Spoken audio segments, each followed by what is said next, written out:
wand again. Large purple bubbles were blossoming out of the end, and he wasn't much interested in anything else. Harry went to bed before anyone else in his dormitory that night. This was partly because he didn't think he could stand Fred and George singing "His eyes are as green as a fresh pickled toad" one more time, and partly because he wanted to examine Riddle's diary again, and knew that Ron thought he was wasting his time. Harry sat on his four-poster and flipped through the blank pages, not one of which had a trace of scarlet ink on it. Then he pulled a nude bottle out of his bedside cabinet, dipped his quill into it, and dropped a blot onto the first page of the diary. The ink shone brightly on the paper for a second and then, as though it was being sucked into the page, vanished. Excited, Harry loaded up his quill a second time and wrote, "My name is Harry Potter." The word shone momentarily on the page and they, too, sank without trace. Then, at last, something happened. Oozing back out of the page, in his very own ink, came words Harry had never written. "Hello, Harry Potter. My name is Tom Riddle. How did you come by my diary?" These words, too, faded away, but not before Harry had started to scribble back. Someone tried to flush it down a toilet. He waited eagerly for Riddle's reply. "Lucky that I recorded my memories in some more lasting way than ink. But I always knew that there would be those who would not want this diary read." "What do you mean?" Harry scrawled, blotting the page in his excitement. "I mean that this diary holds memories of terrible things. Things that were covered up. Things that happened at Hogwarts School of Witchcraft and Wizardry. That's where I am now," Harry wrote quickly. "I'm at Hogwarts, and horrible stuff's been happening. Do you know anything about the Chamber of Secrets?" His heart was hammering. Riddle's reply came quickly, his writing becoming unsteadier, as though he was hurrying to tell all he knew. "Of course I know about the Chamber of Secrets. In my day, they told us it was a legend, that it did not exist. But this was a lie. In my 5th year, the chamber was opened and the monster attacked several students, finally killing one. I caught the person who'd opened the chamber and he was expelled. But the headmaster, Professor Dippet, ashamed that such a thing had happened at Hogwarts, forbade me to tell the truth. A story was given out that Tigreal had died in a freak accident. They gave me a nice, shiny, engraved trophy for my trouble and warned me to keep my mouth shut. But I knew it could happen again. The monster lived on, and the one who had the power to release it was not imprisoned." Harry nearly upset his ink bottle in his hurry to write back. "It's happening again now. There have been 3 attacks and no one seems to know who's behind them." "Who was it last time?" "I can show you, if you like," came Riddle's reply. "You don't have to take my word for it. I can take you inside my memory of the night when I caught him." Harry hesitated, his quill suspended over the diary. What did Riddle mean? How could he be taken inside somebody else's memory? He glanced nervously at the door to the dormitory, which was 241 growing dark. When he looked back at the diary, he saw fresh words forming. "Let me show you." Harry paused for a fraction of a second and then wrote 2 letters. 40K55. The pages of the diary began to blow as though caught in a high wind, stopping halfway through the month of June.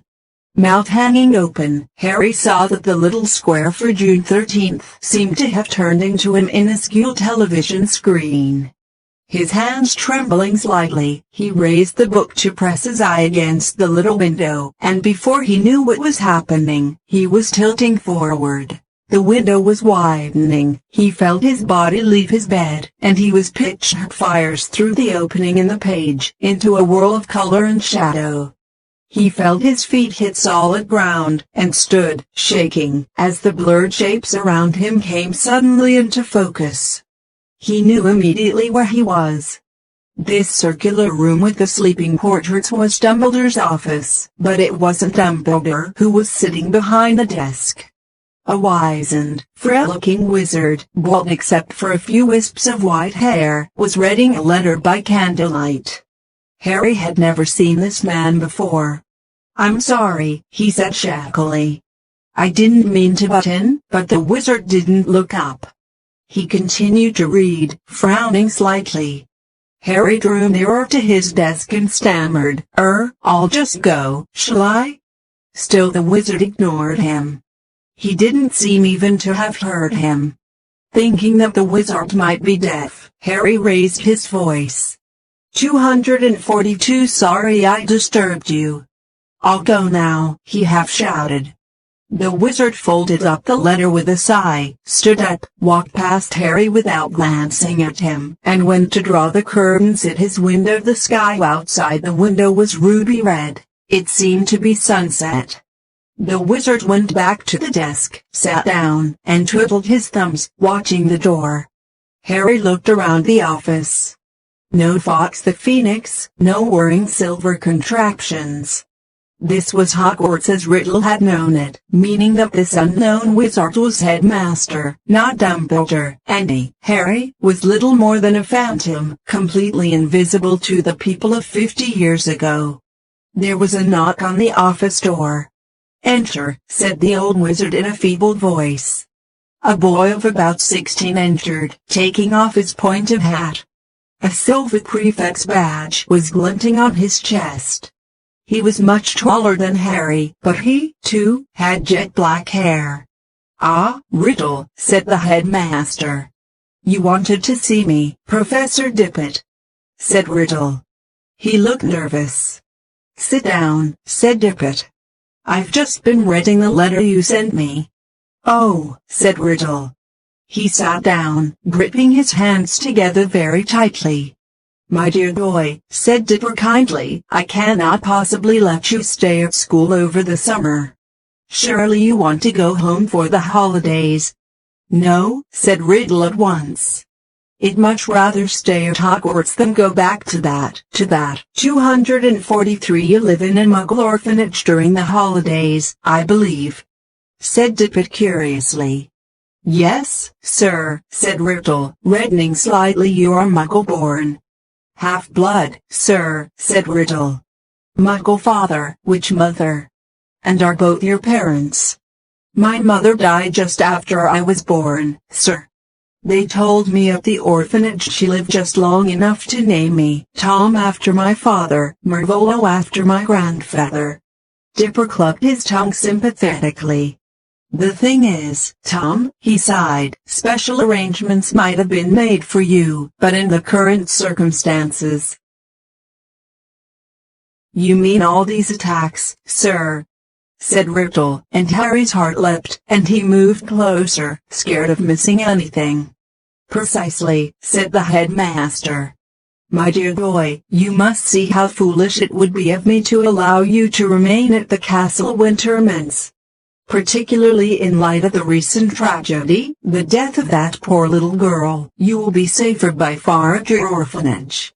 As a matter of fact, the Ministry of Magic is even now talking about closing the school. We are no nearer locating the source of all this unpleasantness." Riddle's eyes had widened. "Sir, if the person was caught, if it all stopped, what do you mean?" said Dippet with a squeak in his voice, sitting up in his chair. "Riddle, do you mean you know something about these attacks?" "No, sir," said Riddle quickly. But Harry was sure it was the same sort of note that he himself had given Dumbledore. 244 Dippet sank back, looking faintly disappointed.